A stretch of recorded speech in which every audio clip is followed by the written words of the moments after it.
Bismillahirrahmanirrahim. Assalamualaikum warahmatullahi taala wabarakatuh.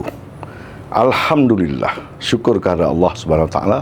Hari ini saya baca kenyataan media yang dikeluarkan oleh Setiausaha Agung UMNO Malaysia yang menyatakan bahawa jemaah menteri telah memutuskan untuk menarik balik rang undang-undang URA ini untuk dirangka semula.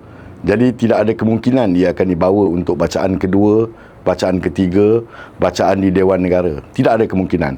Kerana rang undang-undang ini akan ditarik untuk dirangka semula.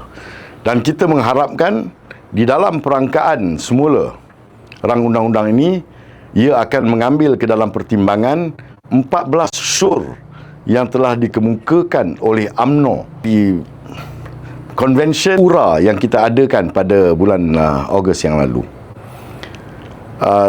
Banyak syur telah diperkatakan, banyak juga jurucakap yang telah dipanggil untuk membuat pembentangan pada konvensyen tersebut.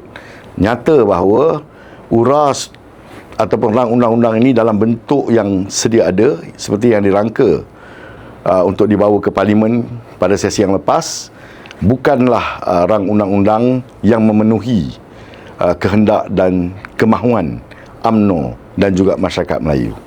Kerana itu UMNO mengempalai bantahan terhadap URA ini, dan konvensyen tersebut adalah salah satu daripada platform yang digunakan oleh UMNO untuk mengetengahkan bantahan-bantahan masyarakat Melayu, terutamanya masyarakat Melayu bandar terhadap rang undang-undang tersebut. Jadi saya sendiri adalah salah seorang daripada yang memberi membuat pembentangan pada konvensyen tersebut. Dan saya dapati ada banyak perkara dalam URA ni yang perlu diperbaiki. Antaranya, rang undang-undang URA ini tidak mempunyai perkaitan ataupun tidak ada pertalian di antara URA, Akta Pembaharuan Semula Bandar dengan Akta Perancangan Bandar dan Desa 1976. Pembangunan bandar dan desa masuk di bawah akta yang lama 1976. Kenapa bila pembaharuan semula bandar ia terpisah daripada akta induk? Jadi kita menyarankan supaya akta pembaharuan bandar ini dibawa sebagai undang-undang kecil ataupun subsidiary legislation kepada Akta Perancangan Bandar dan Desa 1976. Melalui Akta Perancangan Bandar dan Desa 1976, Ketua Pengarah Perancangan Bandar ni adalah orang yang menjawab terus kepada majlis.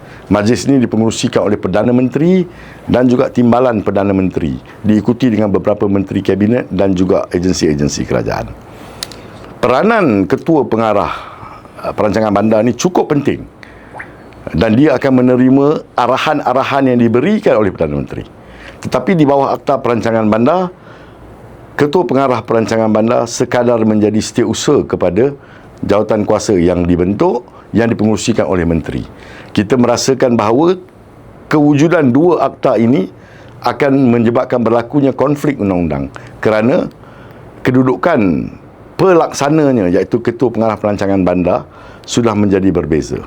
Dan perancangan dan pertembungan antara dua undang-undang ini tidak dapat dielakkan. Jadi kita nak mengelakkan konflik itu daripada berlaku. Seterusnya, saya juga membantah kerana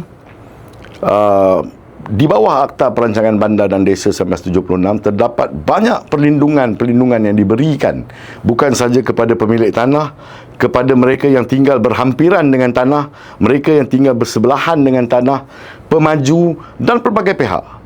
Semuanya dinyatakan, proses ini dinyatakan satu persatu, perlindungan-perlindungan yang diberikan kepada semua pihak.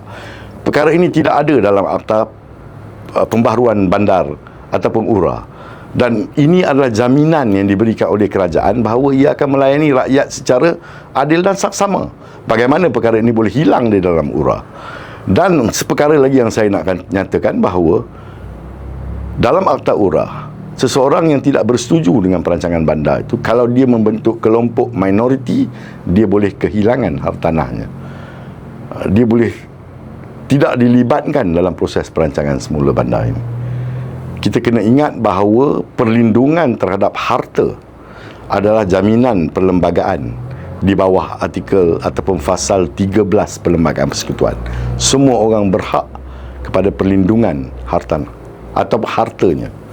Jadi bagaimana URA tidak memberi penekanan kepada hak di sisi perlembagaan yang bakal hilang. Jadi kerana itu, saya dan UMNO bahagian Selayang merakamkan jutaan terima kasih.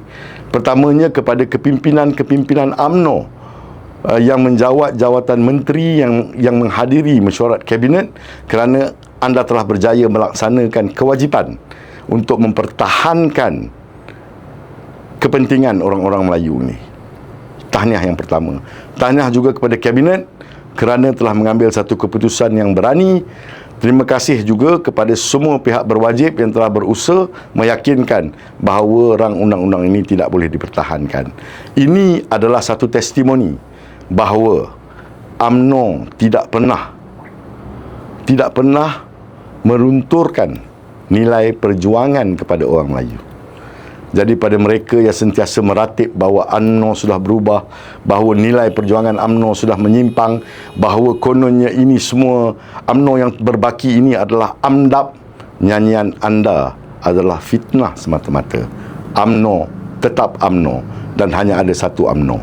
UMNO yang masih berjuang di landasan yang sama. Sekian, wabillahi taufiq wal hidayah. Wassalamualaikum warahmatullahi taala wabarakatuh.